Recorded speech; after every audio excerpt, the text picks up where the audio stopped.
ኃጢአትን ለማን? ሰው ሲበድል ኃጢአትን ለካህን ወይስ ለእግዚአብሔር? ለካህን ወይስ ለእግዚአብሔር? መልሱልኛ አንዱን። እርግጠኛ ናችሁ? ለማን? ለካህን።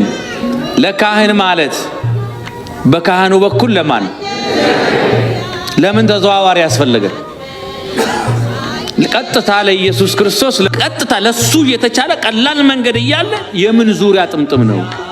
ስለዚህ ኃጢአትን አያስፈልግም፣ እንደ አማካሪ ነው እንጂ እንደ መለኮታዊ መመሪያ ተቀብለን ለካህን ኃጢአታችንን አንናዘዝም የሚል ዘመቻ አለ።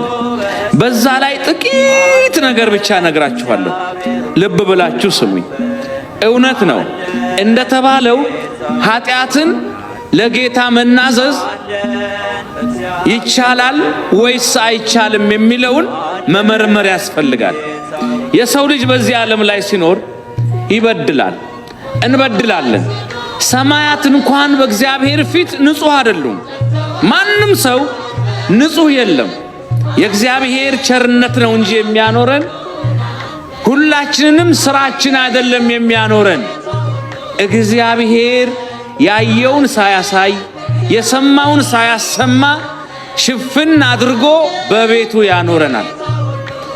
ስለዚህ ይህ እግዚአብሔር ይህ አምላክ ሰዎች በሚበድሉበት ሰዓት ለምንድነው ቀጥታ ወደሱ እንድናዘዙ ያልፈለገው?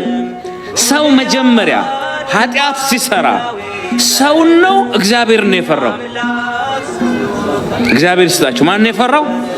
ሰውን ነው። ሰው አየኝ አላየኝ፣ እዚህ አካባቢ አበሻ አለ፣ እዛ አካባቢ አበሻ የለም ብለን ሀገር ቀይረን ከተማ ቀይረን ብዙ ጊዜ በደል የምንፈጽመው ሰው አየኝ አላየኝ ብለን ነው። ሰው ሰውን ስለፈራ እግዚአብሔር ምን አለ? ሰውን አይደል የፈራችሁት? የፈራችሁትን ሰው እንደራሴ አድርጌ አስቀምጬላችኋለሁ አለ።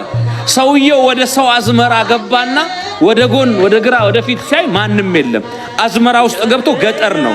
በዶንያው ሙሉ በቆሎ ሼት ቀጥፎ ኬሻውን ሞላና ሊወጣ ሲል ወደ ላይ አየ። ማማው ላይ ባለቤቱ አለ። ሳቀበት። ደነገጥክ እንዴ አለው። አትደንግጥ፣ ፊቱንም ወደ ላይ አይተ ቢሆን ኖሮ ወደ ባሰ ጥፋት አትገባም ማለት። የሰው ልጅ መጀመሪያው ነው እግዚአብሔር ያልካለ ኃጢአት አይሰራም። ለምሳሌ በኦሪት ዘፍጥረት ስናነብ ከምዕራፍ 37 እስከ ምዕራፍ 45 የዮሴፍ ታሪክ አለ። ዮሴፍ ወደ ግብጽ ተሰደደ። የጲጥፋራ ቤት ውስጥ አገልጋይ ሆኖ ገባ። ጌታው ጥሎት ሄደ። እመቤቲቱ ለኃጢአት ጋበዘችው። ሰው ባያይ እንኳን አላት። ማን ያያል? በእግዚአብሔር ፊት እንዴት ኃጢአት አደርጋለሁ እንደምትዩ ጌታው የለም፣ የሚታዘብም ስጋ ለባሽ ሰው የለም። በህሊናና በእግዚአብሔር ፊት ግን ንጹህ መሆን አይቻልም። መጀመሪያ ለእግዚአብሔር ለህሊና የታማኝ መሆን ፈልጋለሁ አላት።